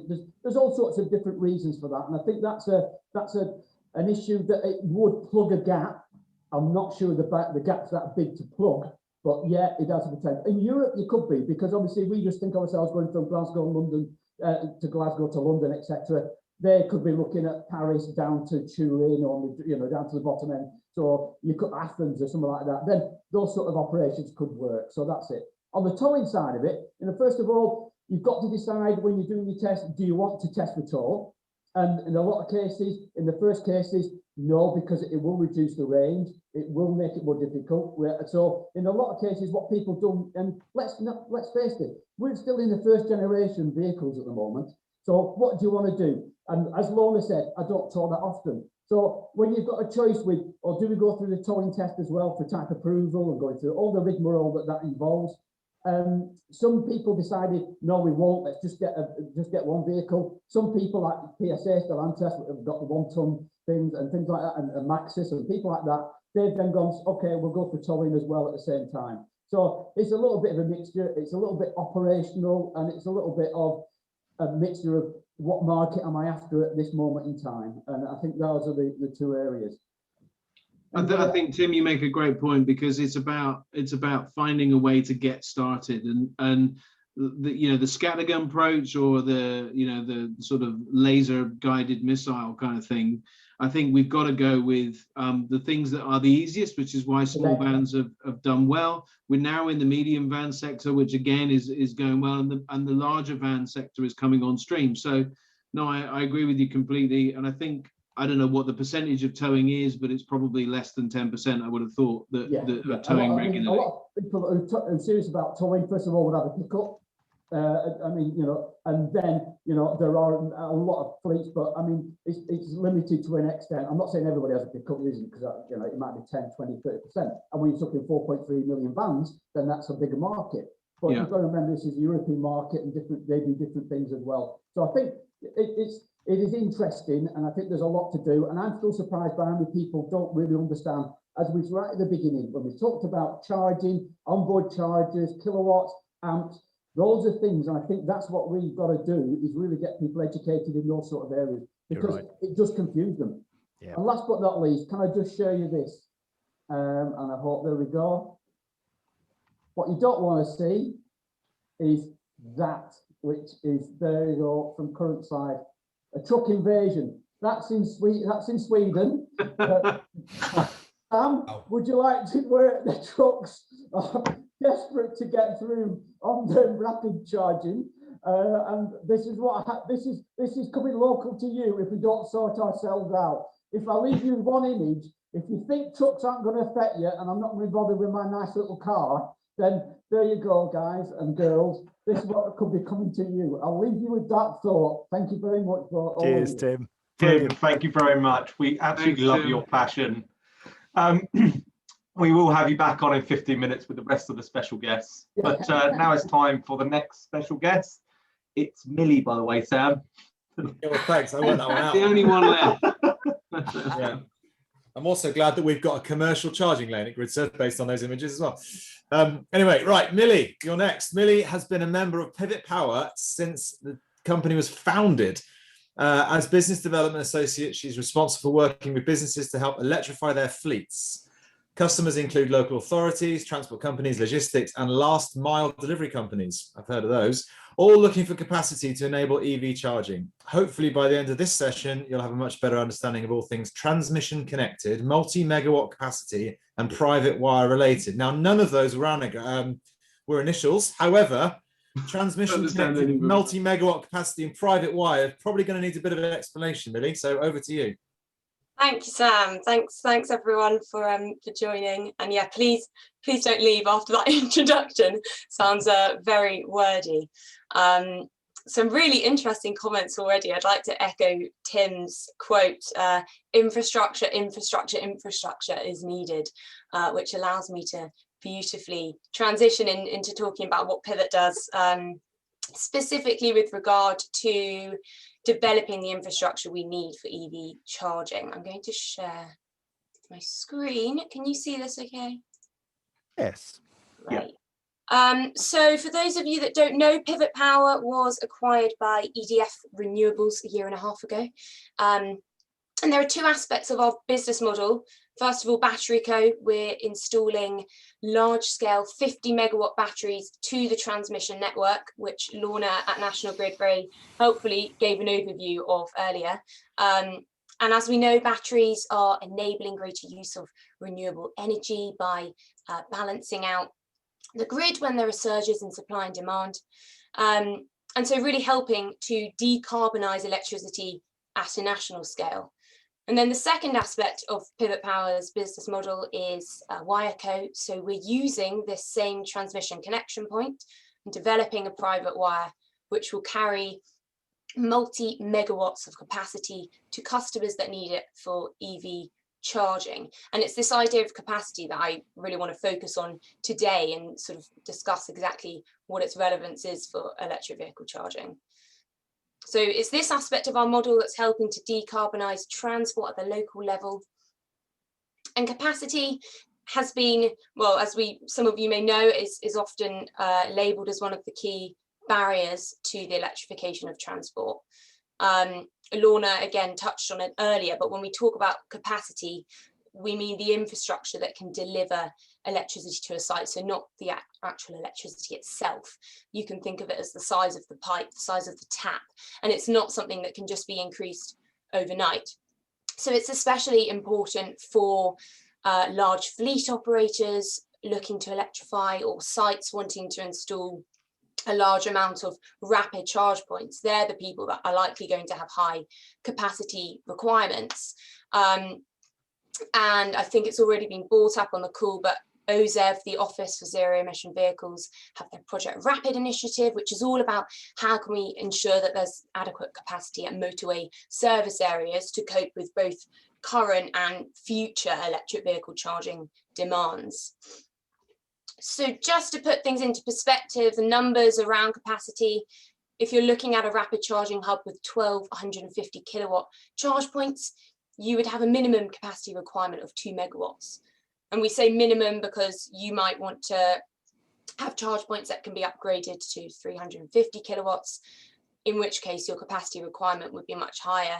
And obviously we need to be thinking not just about the capacity that we need now, but in 10, 20, 30 years time. And I think that's so key, making sure that what we're putting in place is future-proof and sustainable to long-term demand. So Lorna has made my job much easier. She gave us an overview of the sort of the UK electricity system, with both the transmission system operated by National Grid and then your distribution network operators that operate the distribution network. The DNOs, they're responsible for taking this electricity from the transmission system and delivering to homes and businesses. They're regulated regional monopolies. And if you want to upgrade your capacity or get a new capacity request, you go through the DNOs to get that. Often there can be constraints on the networks, not at the transmission level, but when we're looking at sort of how it's distributed, there often can be capacity constraints and congestion, which can lead to customers receiving quite costly quotes from the DNOs for upgrading their capacity. So Pivot Power, our private wire network, is essentially offering an alternative to the distribution network operator in the areas where we're operating. So like the DNO, we're taking electricity from the transmission network, but we're delivering to a very small number of customers specifically for EV charging. So essentially bypassing that sometimes constrained distribution network. So what makes us different? We offer multi-megawatt capacity.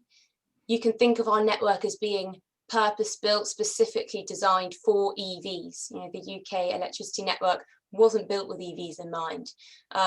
So our offer is kind of like the fibre optic broadband as opposed to dial-up. Customers can reserve future capacity now and enjoy future price certainty, allowing them to plan their charging infrastructure investments sort of ahead of time with confidence. I'm sure I'm probably blabbering on, going over time, but I'll just give a quick overview of some of our projects. So we've got 2 already under construction in Oxford and Kent, and then a further 2 that we've received planning permission for in the Midlands, and they'll be going live next year. And in total, we've got 40 of these transmission connections onto National Grid substations, and we'll be rolling these out over time. And just some use cases here on our private wire. So really looking, as I said, at those large fleet operators, customers that would have large capacity requirements. So the likes of park and ride sites, electrifying bus depots, taxi hubs. The private wire is capable of carrying up to 25 megawatts. So really thinking about what customers need now, but also in the future. And just a nod here, Energy Superhub Oxford, you might have heard of already. This is our most advanced site. We received government funding from Innovate UK and working closely with Oxford City Council to decarbonise both electricity transport, but also heat, which is an additional layer to this project. And hoping it will create a blueprint for other towns and cities to follow going forward. And that's it from me, but very happy to answer any questions, so please fire away. Great job, Melly. Right, we have got questions, Melly. One of them is around battery reuse. Is reusing EV batteries credible, or are you looking at new batteries for storage? Good question. Not my area of expertise. So batteries, obviously you think about batteries in electric vehicles, and then Pivot Power's batteries are these larger scale batteries. So they're kind of taking up the size of like half a football pitch. We have been working with our battery manufacturers, and I guess it would be ultimately their responsibility, but I know there is quite a lot of research and work going on about kind of second life use of batteries and reusing them. But yeah, I mean, I think the technology is changing so much, so it's hard to know what will be the case in 5-8 years time when those batteries are starting to degrade. Chris Bax asks a question. He says, how do you determine adequate charging capacity and how much power is needed, and where is it best located to optimize supply and demand? Great question. I think when we're talking to customers, we really get them to think about what they need now and then what they'll need in the future. And that's what OZEV have been doing with Project Rapid. So they're actually forecasting out to 2030, 2050, what demand will look like at each motorway service area. And I think that's so key because, as Tim said, infrastructure takes time. And you don't want to be left with a load of stranded assets that you can't use in the future. So it's really important that you're making sure that this capacity is at the site. But yeah, talking with the customer, obviously it's totally unique, case by case basis, but identifying what their charging patterns are like, if they're wanting to charge their vehicles rapidly in a short amount of time, or whether they're willing to do a more slower overnight charge, then that all will affect the capacity they need and the times at which they'll be using that energy. Now, a cheeky question, and it's from an anonymous attendee, which always makes me worried, but we'll ask the question anyway. Do the people in Pivot Power all drive EVs? No, we do not. And actually, it was something that raised, we came in bit of a storm when we were acquired by EDF because they didn't have electric vehicles as an option on their car sharing, or not car sharing, but their car scheme. And I think now there are some EVs on there. So yeah, it's not, we're the first ones to admit that it can be difficult to own an electric vehicle. A number of the issues have already been raised today around ease of charging, using equipment, the various different cards and apps that are needed, and fears over range anxiety, driving long distances, worried that you're not going to be able to top up your vehicle.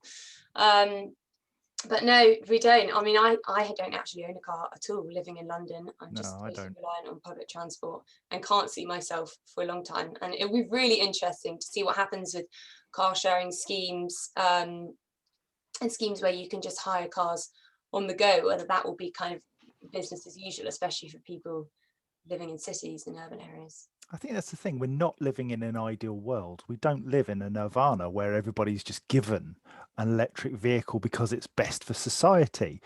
Time is necessary to make change happen sometimes. And we live in that real world where we ask people to be honest and open about what it is they do. We all have different transport needs, and sometimes they can be met immediately by EVs. If you're a company the size of National Grid, you can make rapid change happen fairly painlessly with some really determined people.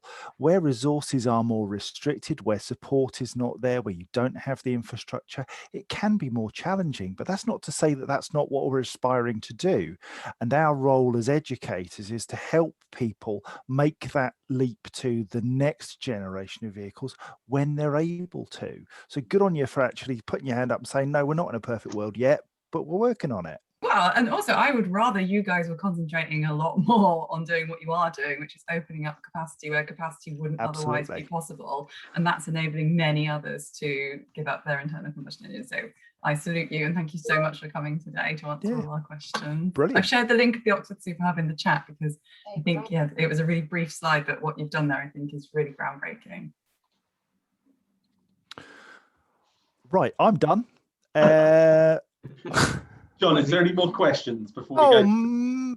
There's loads of questions, but I think what we might do is kind of pick them up. Paul was looking at maybe as Speaker of the House addressing some of the general issues that there are in the Q&A box. Okay, before you do, Paul, shall we invite all the special guests to come back online? Well, I think we've got one more thing before we do, haven't we? Yeah, Sarah, I think, but she can address us all anyway. It's not an issue. So if all the special guests can come back on camera, that'd be great. There's an awful lot of chat about an EV Café calendar. Can I just say, I think it's the Paul Kirby calendar, actually, isn't it? I've already got my own version of you, Paul. It's all right. What is it? The first 10 people to sign up to Patreon get a Paul Kirby calendar? Hey, listen, we want to encourage people, not dissuade them. I was going to say, failure to sign up gets you a Paul Kirby calendar. Yes, if you don't sign up, you'll be getting one in the post. Be afraid. I've only got it because it's a byproduct, Paul, because you happen to be standing next to all the vans that I've actually got up instead. What, giving them a hug? They're trying to run you down. Oh, here we go. Oh, look at that. We need some news round music. Here's Miss February. I couldn't find my glasses. Oh, no. Anyway, this is a very serious part of our show. Hello and welcome to this lunchtime edition of the EV Café News. I am Sara Sloman. Electricity and GridServe announced a few weeks ago a major new collaboration to turbocharge the redevelopment of the electric highway. Firstly, all existing chargers will be replaced, with new technology doubling the capacity, offering all three connection types, CCS, Chatterboat and AC, and contactless payment. Secondly, a further 6 to 12 350 kilowatt high power chargers will be installed, locations to be determined.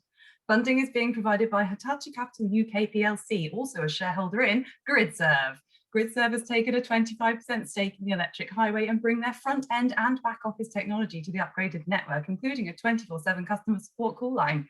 Don't worry, there will still be time for a sausage roll and a hot coffee. And if you miss waiting around in queues or struggling to connect, there are still plenty more legacy chargers to choose from elsewhere.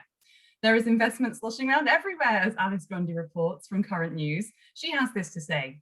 The Motor Fuel Group is to install 3,000 electric vehicle chargers at its forecourts by the end of 2030 in a new commitment to electrification. This is to be enabled by a £40 million investment with the rollout of the 150 kilowatt and 350 kilowatt chargers to all suitable remaining locations to be fully completed by 2035.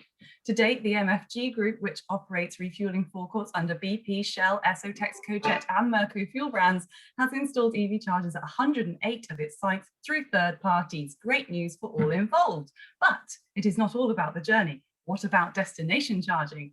5 days ago, it was announced in The Energist that power management company Eaton is launching a suite of hardware, software and services which can transform buildings into energy hubs. The buildings as a grid approach, or BAG, as I like to call it, is indeed intended to support the energy transition to renewables. The warning is that if building owners choose an ad hoc approach to bolting on an EV chargers to existing infrastructure, they risk encountering power management difficulties and grid upgrade costs when they need to increase capacity to meet the demand. The number of EVs globally is expected to jump from 8.5 million in 2020 to 116 million in 2030. I've said it before, I'll say it again. Modular, scalable, load balanced tech supported with renewable energy for the win. And finally, this lunchtime, Paul, don't lose yourself over this, but the government has introduced changes to the plug-in car grant with effect from the 18th of March. The changes brought in by the Office of Zero Emission Vehicles, or OZEV, as they're now known, not a typo, Nathaniel, may impact business drivers ordering electric vehicles. The grant was reduced to £3,000 last year and an upper price cap of £50,000 too. Now the government has gone further, reducing the amount to £2,500 whilst making it unavailable to cars costing more than £35,000. And if that wasn't enough, the addition to this is the plug-in car grant. There were also the plug-in van grant changes. The grant is available to 35% of the purchase price up to £3,000 for small vans and 35% of the purchase price up to £6,000 for vans between 2.5 and 3.5 tonnes. Before that, it was 20% of the price up to 8,000, which was much more simple. They've also changed the eligibility criteria around CO2 emissions, and this will pretty much rule out plug-in hybrid vans, as it now has to travel 60 miles on entirely zero emission. So as far as I can see, that's all very confusing. If only we had a van expert of our own to help us work this one out. Paul Kirby, does this go far enough? Does it go far enough? It goes too damn far. Oh, I love my little news round. Thanks for that. Where did that come from? I could live with that. Bag. Can I just put my part in? Also, the truck plug-in grant has changed as well. No, I couldn't fit that in. I had to keep the minutes down. Sorry. Can you get me off Spotlight, please? Oh, don't take yourself off there, and me. What's happened?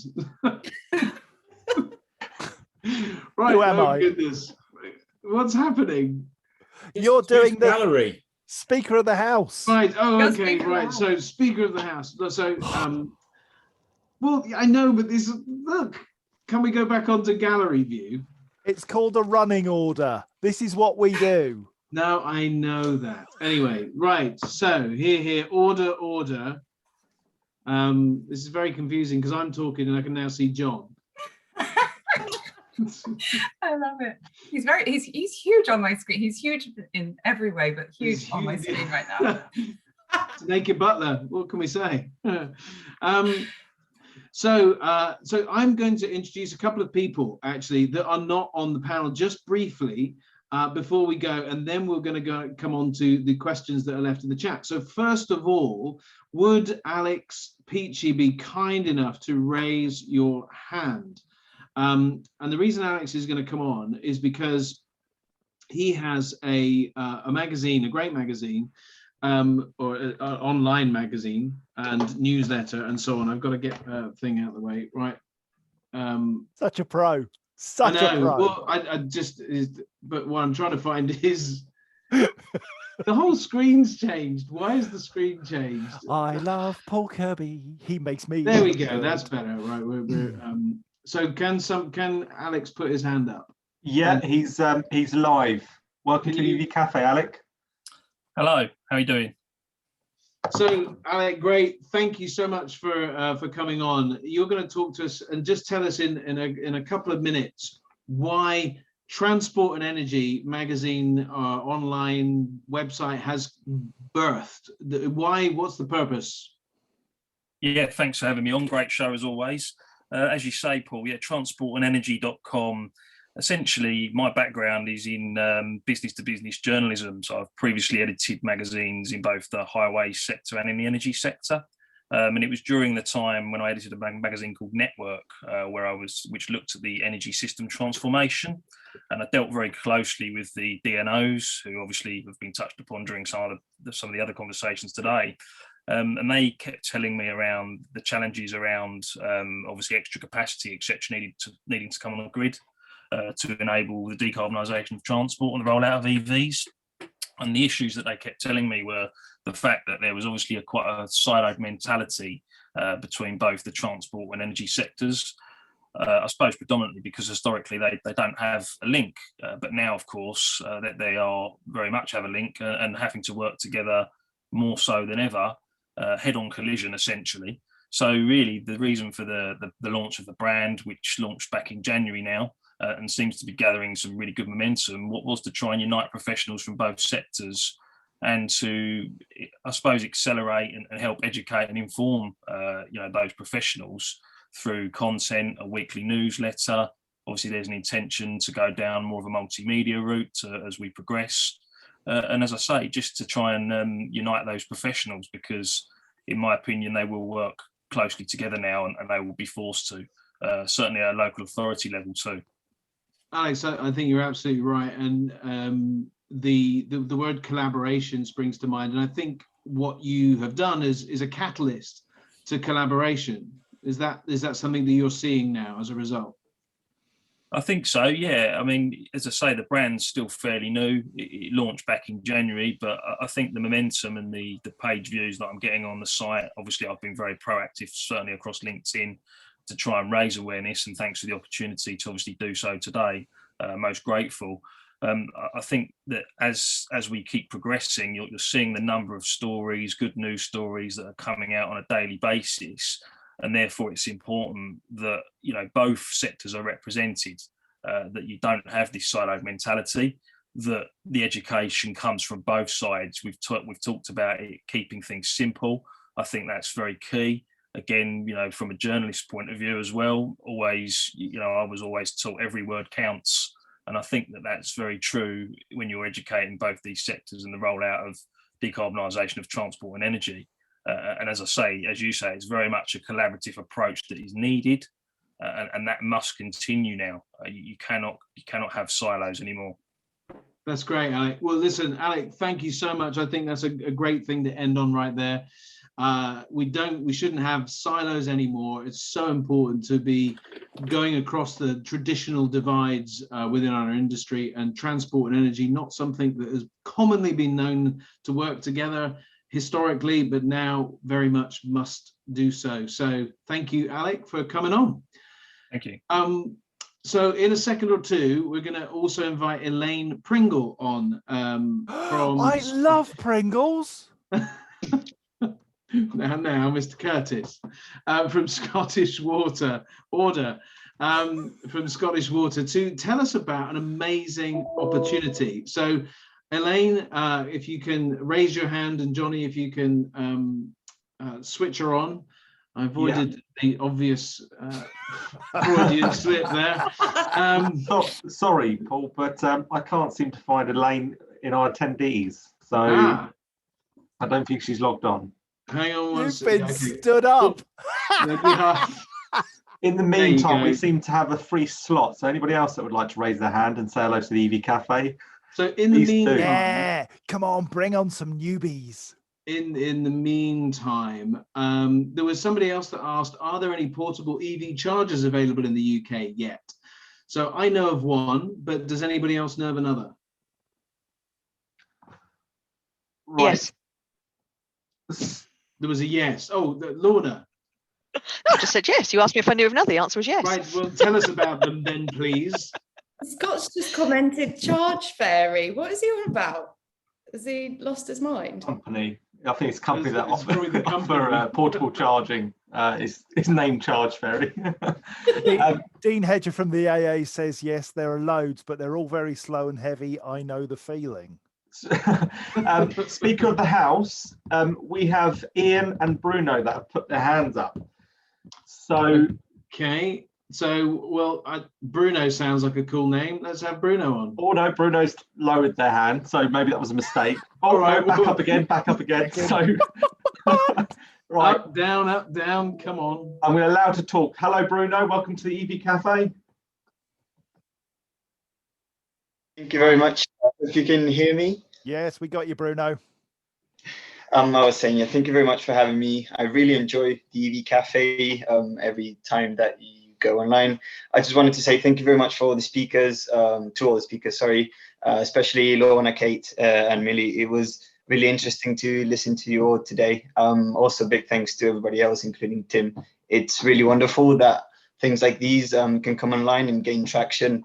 And from a very optimistic person like me, who's actively trying to make things work for EVs and looking for solutions to bring it all together, it's really great to actually have these conversations online and have all these experts come together and sharing their thoughts. So thank you very much for all that you do, and best of luck for the future.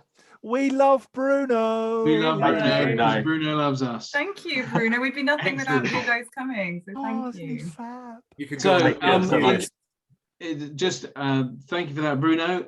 In terms of the Elaine Pringle, so she's from Scottish Water. She's not on, sadly, but I will tell you all of an opportunity to go and help Scottish Water transition to electric commercial vehicles. They have a job opportunity, a contract job opportunity. So if anybody is out there looking for work right now with Scottish Water, you don't have to move to Scotland, although I can recommend it. It is a very lovely place. You can work remotely in the country and go over to Scottish Water's website and you will find that job opportunity there. Transitioning to electric vans. How exciting is that? I am sorely tempted myself, but no, I'll stay where I am. Thank you very much. Do you want to introduce Ian Churchman? He's also got his hand up to come on. Yes, Ian, come on. Let's have a chat with you. What have you got to say for yourself? Hello, everyone. I'm a first-time newbie today, so I just want to thank you all. I think Bruno stole most of my thunder. Although I'm in the wood flooring industry, we're looking to electrify all our vehicles as we go forward, and I'm trying to educate myself so that I can then pass on the information to other people to encourage people to head in the green EV direction. So just really thanking you all. First time I've managed to find and get you on a live event.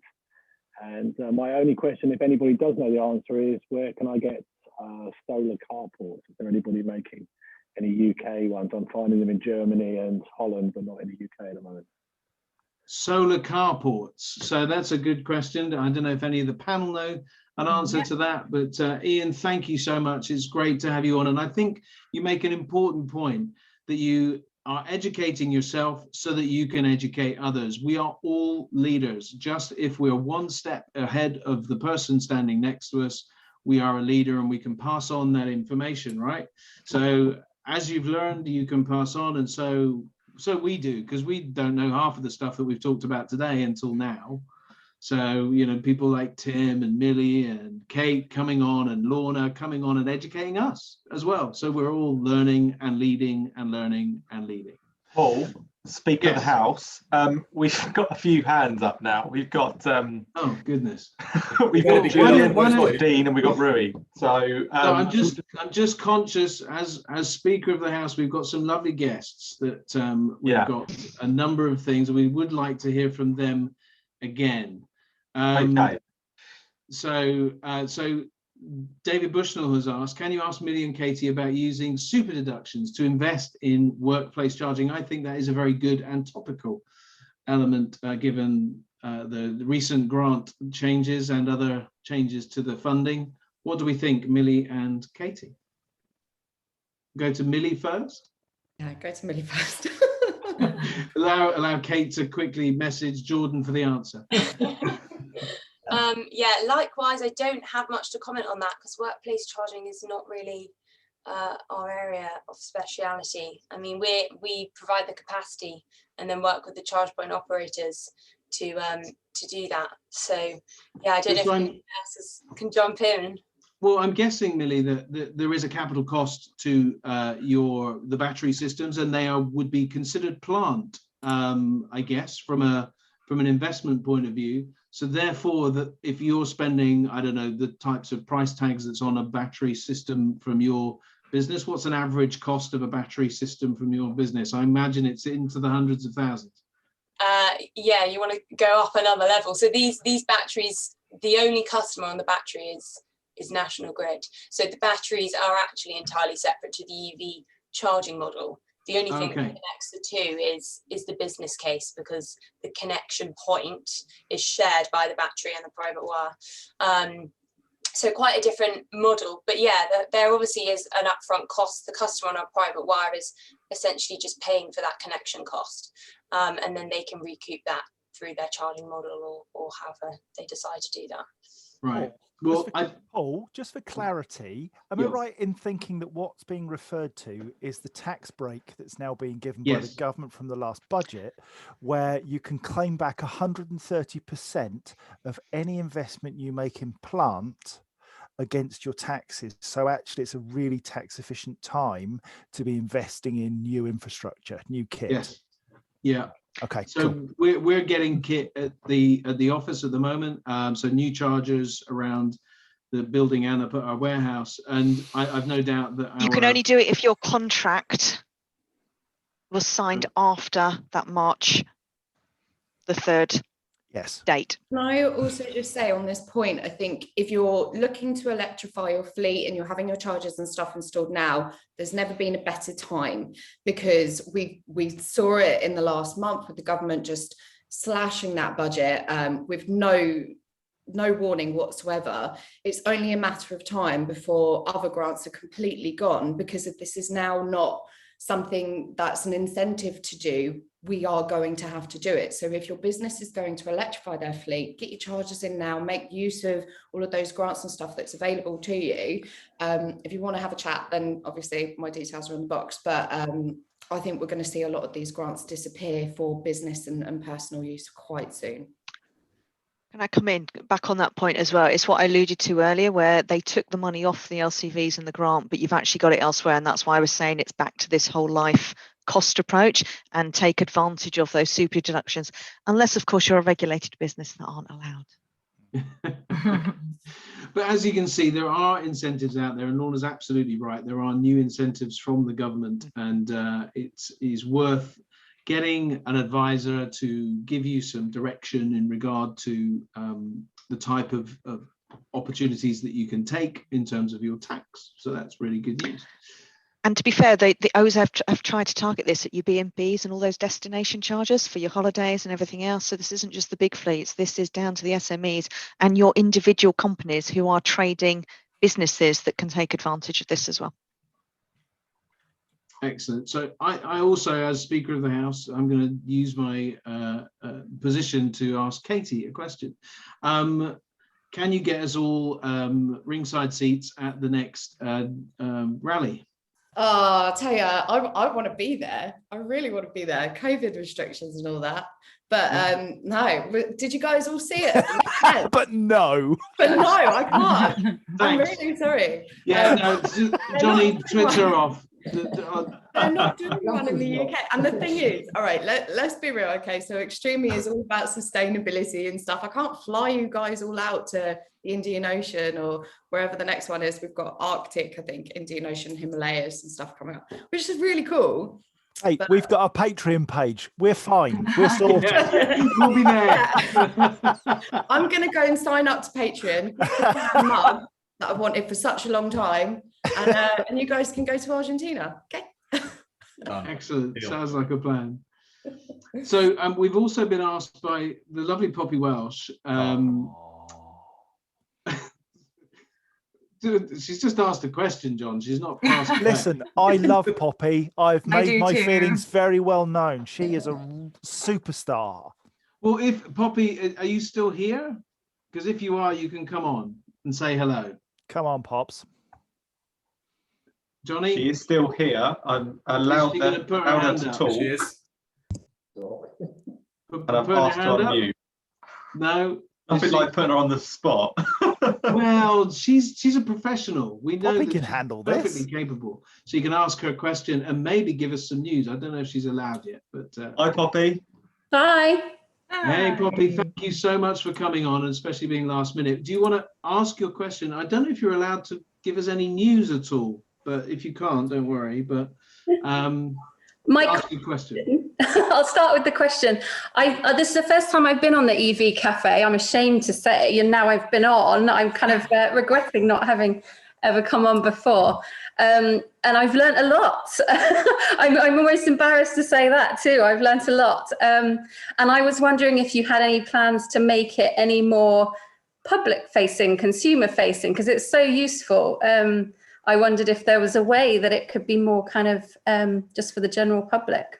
This is exactly why we need the Patreon, because we're self-funding this right now. So we want to go on tour, we want to go out and about, we want to bring the message to the public as well as here through this amazing team. John, you did set up our Facebook page, it's fantastic, and our Twitter and LinkedIn is quite active, but not as active as it should be. So we'll take that forward probably. It's definitely our ambition. I think the comment from Ian was great. You know, he's not from the industry, he's coming here to learn, and that's amazing. That's exactly the sort of thing that we're trying to get. That's the next stage, Poppy, for this is really to try and reach to that audience that hasn't yet listened to anything to do with EVs and try and help inform people going forward. Wonderful. I think there's definitely something to be said about collaborating with organizations that can amplify the message, and both for commercial gain and for also the educational element of that. It is really important that we make everybody aware of what is out there in the marketplace so people can take advantage of all of the wonderful things. So thank you for your question. Now, am I allowed to put you on the spot or am I not? Sure. What was the... Well, we know that things are changing in your world. Do you know what you're going to go and do next? Yes, and there's probably one person. I'll give you a clue. There's one person on your panel who probably definitely already knows. Oh, well done. I'm going to be going to work with Sam at GridSab. Well done. Oh my gosh. I knew it. Very exciting. You probably watched this and go, oh my God. No, it's fab. What will you be doing, Poppy? I'm going to be head of marketing for the UK. Fantastic. Well, if there is one person in the world that can make Sam look good, it is you. He needs all the help he can get. Yeah. At least I wasn't described as having a face like a windmill at the beginning, but there we are. Giggity. Well, I'm very much looking forward to it anyway. So there you go. That's the news. Well, that's amazing. Fantastic. I think probably you should come on Talking Net Zero with me, which is part of the ITT Hub. And by the way, if you're looking for events, the ITT Hub is 30th of June, 1st of July, a bit like the Fully Charged Line in Farnborough, but it's going to be bigger and super fun. So yes, it'd be great if you were there. So okay. Now, Sarah, thank you. And the chat box has gone mad with people saying, "Well done, Poppy." Yeah, great, Matt. I think Keith's point is one. He's sad that you've got to work with Sam. Which, I think we do have mixed feelings about you having to work with Sam. But hey. On that note, I'm looking at the time. It's now 2 o'clock. I don't know where it's gone. Oh, I've got to go. We have got to wrap up. Yeah. So just a quick note, join our LinkedIn page if you haven't already. Recording will be on YouTube shortly. It's a subscribe. Register for the next session on the 19th of May. And thanks to everyone that's joined today. Thanks to all the special guests. Really valuable input there. And should we have some final words to say goodbye? I mean, we've got some people that have put their hands up. Do they still want to come on and just say goodbye? Hello? Or shall we save it for another time? Just save it. Speaker of the House. Yeah. I'm sorry, I genuinely have to go. I've got to get onto a call. Okay. So thank you all. Well done.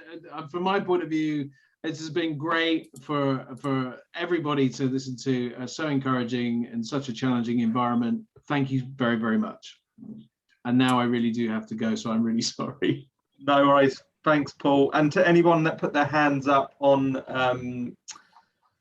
the chat box, please do put it up next time. We'll make sure that we get you online. All right? You need to see the comment in chat. Somebody wants to set up a similar form to you've got in Hong Kong. Robin Hughes wants to talk to you about it. Oh, yes. Okay. Robin, Julian, Dean Hedger, all of you will speak to you offline. Thank you, everybody. Thanks, guys. Thank you so much. Bye-bye. Bye, everyone. Thanks, guys. Bye. Thank you. See ya.